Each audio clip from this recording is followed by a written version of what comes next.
నల్గొండ పట్టణంలో 600 double bedroom ఇళ్లు మంజూరై లబ్ధిదారులకు నియామక పత్రాలు కూడా అందజేసినప్పటికీ ఇప్పటివరకు ప్రభుత్వం ఇళ్లను అప్పగించకపోవడంతో నిరుపేద కుటుంబాలు తీవ్ర ఇబ్బందులకు గురవుతున్నాయి. నియామక పత్రాలు చేతిలో ఉన్న ఇళ్లు దక్కకపోవడంతో లబ్ధిదారులు అద్దెళ్లలో ఉంటూ నెలకు ₹1000 చెల్లించాల్సి వస్తోంది. నిరుపేదలైన ఈ కుటుంబాలకు ఇది అదనపు భారమవుతోంది. పత్రాలు ఇచ్చి కూడా ప్రభుత్వం ఎందుకు ఇళ్లను అప్పగించడం లేదని వారు ప్రశ్నిస్తున్నారు.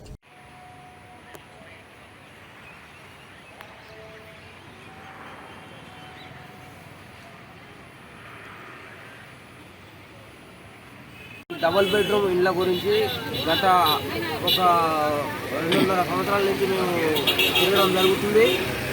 ఈరోజు ఏదైతే లక్కీ డ్రాలో వెళ్ళిన వాళ్ళు మేమందరం ఇక్కడికి వచ్చేసి మేము ఈ ప్రొసీడింగ్ ఆర్డర్స్ ఇవ్వాలని చెప్పి కలెక్టర్ మేడం గారికి తర్వాత మన మినిస్టర్ గారికి ఇవ్వాలని చెప్పి మేమందరం ఒక ఫామ్ ఫిలప్ చేసేసి అందరం కలిసి ఇవ్వడం జరుగుతుంది.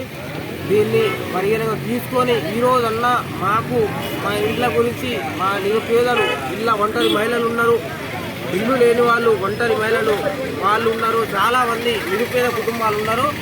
ఇలాంటి వాళ్ళ అందరికీ గవర్నమెంట్ ఇప్పుడన్నా త్వరగా మా గురించి పరిష్కారం చేయాలని చెప్పి మేము ఆలోచిస్తున్నాము.